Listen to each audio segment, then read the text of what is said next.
এই সঠিক ভালো প্রজাতির গাছের বৈশিষ্ট্য বলতে আমরা যা বুঝি, গাছে সঠিক বয়স হলে উপযুক্ত হারে ফুল আসা, গাছের ফল আসা। আর এই সঠিক গাছটি কিন্তু আমরা খুঁজে পেতে হন্যে হয়ে যাই।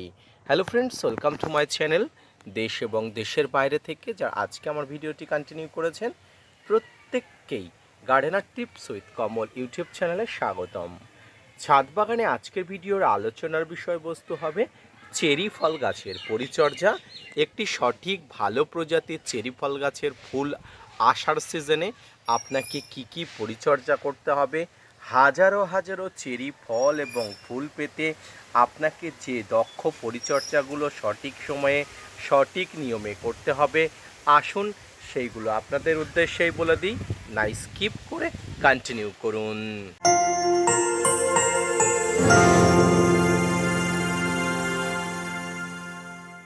সম্মানীয় দর্শক এবং শ্রোতা বন্ধুরা, দেশ এবং দেশের বাইরে থেকে যেখান থেকে আজকে আমার ভিডিওটি কন্টিনিউ করেছেন, প্রত্যেককে নমস্কার, সালাম, আদাব জানিয়ে আজকে ছোট্ট উপস্থাপনাটি শুরু করছি।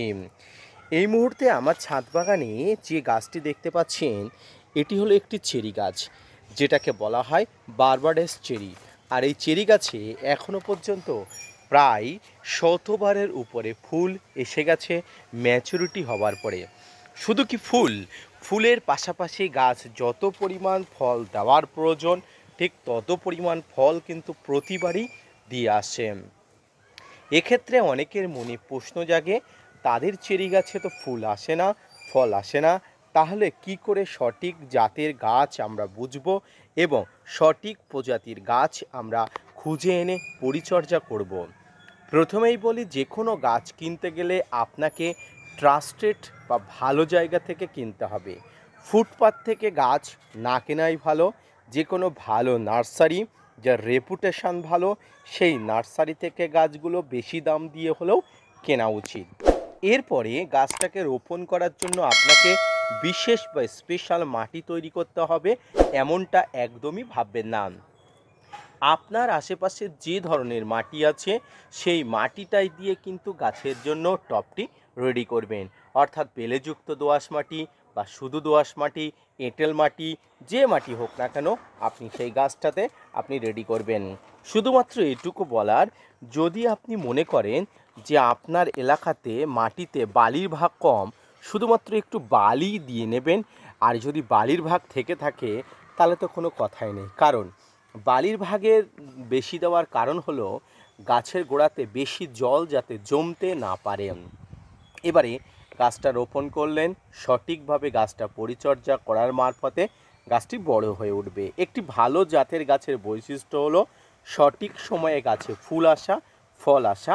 আর শুধুমাত্র ফুল আসলেই নয়, ফুলের সঙ্গে সঙ্গে ফলগুলোও কিন্তু সঠিকভাবে ধরা।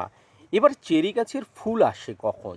মূলত গ্রীষ্মের শুরুতেই, অর্থাৎ ফেব্রুয়ারি মার্চ মাসের শুরু থেকেই চেরি গাছে ফুল আসা শুরু হয়। কন্টিনিউয়াসলি জুন জুলাই মাস পর্যন্ত একবার বা দুইবার এই চেরি ফুল থেকে ফল ফোটা শুরু হয়। মূলত 2 থেকে 3বার চেরি গাছে ফুল আসে এবং সেখান থেকে ফল ধরে। আমার এই গাছটি আগামী জুন জুলাই মাস পর্যন্ত আমি আপনাদের দেখাবো। কন্টিনিউয়াসলি ফুল আসে এবং ফুল থেকে আমি কিন্তু ফলও এখান থেকে হারভেস্ট করি। এখনও দেখতে পাচ্ছেন গাছে ফল ঝুলছে। ইতিমধ্যে অনেকগুলো ফল কিন্তু হারভেস্ট করে নিয়েছি, অনেকগুলো ফল পাখিতে নষ্ট করে দিয়েছে, তবুও আবার ডাল ভেঙে কিন্তু গাছে ফুল এসছে। ভালো জাতের গাছের এটাই হলো চরিত্র, এটাই হলো বৈশিষ্ট্য। চেরি গাছের জন্য কি খাবার আপনি ব্যবহার করবেন? দেখুন, স্পেশাল কোনো খাবার চেরি গাছের জন্য নেই। তবে কি খাবার ব্যবহার করবেন? চেরি গাছের জন্য নর্মাল যে খাবার আমরা আর 5টা গাছে দিই, সেই খাবার। মাঝে মাঝে মিশ্র খাবার, মাঝে মাঝে তরল খাবার। আর এই মিশ্র এবং তরল খাবারের সঙ্গে মিশে থাকবে কিছু রাসায়নিক খাবার। শিংকুচি, নিমখোল, হাড়গুঁড়ো, ভার্মিকম্পোস্ট, সর্ষের খোল, বাদাম খোল যেমন থাকবে, ঠিক তেমনি ডিএপি, ইউরিয়া, এই ধরনের রাসায়নিক খাবারও থাকবে। সঙ্গে থাকবে গাছের মাঝে মাঝে ফাঙ্গিসাইড এবং কীটনাশক। ফাঙ্গিসাইড এবং কীটনাশক গাছের জন্য জরুরি, বিশেষ করে চেরি গাছের ফুল আসার সময় বা সারা বছর। সারা বছরে গাছে কোনো প্রকার পতঙ্গর আক্রমণ কমানো, গাছের গ্রোথকে স্তীমিত হয়ে যাবার কারণে বিভিন্ন ধরনের পতঙ্গ বা ফাঙ্গাসের আক্রমণ ঘটে। তার জন্য কিন্তু আপনার দরকার বিভিন্ন ধরনের ফাঙ্গিসাইড বা কীটনাশক। এই ফাঙ্গিসাইড বা কীটনাশক অবশ্যই আপনার হাতের কাছে রাখতে হবে। ফাঙ্গিসাইডের মধ্যে আপনি সাপ, ম্যানসার, Bavistin, Ridomil Gold, Blitox, blue copper, M45, Amistar top, Antracol এই ধরনের ফাঙ্গিসাইডগুলো যেমন রাখবেন, ঠিক তেমনি কীটপতঙ্গ নাশকের জন্য আপনাকে ডাইমাটের 30% composition, imidacloprid group composition, cypermethrin কম্পোজিশনের কীটনাশকগুলোও কিন্তু আপনার হাতের কাছে রাখতে হবে। মাঝে মাঝে গাছে ব্যবহার করতে হয় মাইক্রোনিউট্রিয়েন্ট বা অনুখাদ্য এবং পটাশের সোর্স। পটাশের সোর্স আপনারা জৈবভাবে ব্যবহার করতে চাইলে ব্যবহার করবেন কলা, পেঁয়াজ, রসুনের খোসা ভিজানো জল। গাছে ফুল আসার পরবর্তী সময়ে দরকার পড়ে খুব পরিমাণ পটাশ এবং মাইক্রোনিউট্রিয়েন্টের প্রয়োজন। তাই এই সময় রাসায়নিক পটাশ এবং রাসায়নিক মাইক্রোনিউট্রিয়েন্ট খুব জরুরি।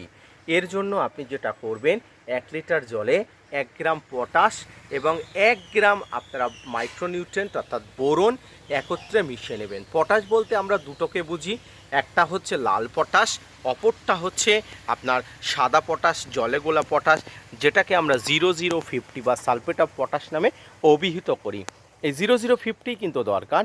এটি 1 গ্রাম নিয়ে আর 1 গ্রাম মাইক্রোনিউট্রিয়েন্ট বোরন নিয়ে গাছ স্প্রে করে দেবেন 15 দিন অন্তর একবার। এতে যে ফুলগুলো আসছে সেই ফুলগুলো ঝরে পড়ে যাওয়া, যে ফুলগুলো থাকছে সেই ফুলগুলো পলিনেশন হওয়া, যে ফলগুলো হচ্ছে সেই ফলগুলোর আকার আকৃতি কালারিং ঠিক করা এবং অপরদিকে ফলের মিষ্টতার জন্য অনেক অংশে উপকারী করে এই বোরন এবং পটাশ। প্রিয় দর্শক, মনে রাখবেন, আপনার সঠিক পরিচর্যাতে, সঠিক সিদ্ধান্তে ছাদ বাগানে চেরি গাছের ফুল আসা এবং ফুলগুলো সঠিকভাবে পাওয়া কিন্তু 100% সফল হবে। এক্ষেত্রে বলি, আমাদের এই নাতিশীতোষ্ণ অঞ্চলে বারবাডেস চেরি কিন্তু বেস্ট। অন্যান্য চেরি যে গাছগুলো আপনি শীতপ্রধান অঞ্চলে দেখেন সেগুলো আনলে আপনার গাছ হবে কিন্তু ফল আপনি পাবেন না। তাই সঠিক পরিমাণ গাছ অর্থাৎ বারবাডেস চেরি গাছই কিন্তু বেস্ট। এই চেরি ফলগুলো অত্যন্ত দৃষ্টিনন্দনীয় হয়, খেতে টক মিষ্টির মধ্যে খুব সুস্বাদু। তাই আমি বলবো প্রত্যেক ছাদ বাগানে একটি বারবাডেস চেরি গাছ আপনার ছাদ বাগানে আনা উচিত বা রাখা উচিত। আজকের ভিডিওটি এই পর্যন্ত। সুস্থ থাকুন, ভালো থাকুন, ছাদ বাগানে চেরি গাছের প্রচুর ফলন বৃদ্ধি করুন, পরিচর্যা সঠিকভাবে করুন এবং আপনিও সকল ছাদ বাগানি হিসাবে গণ্য হন। ধন্যবাদ।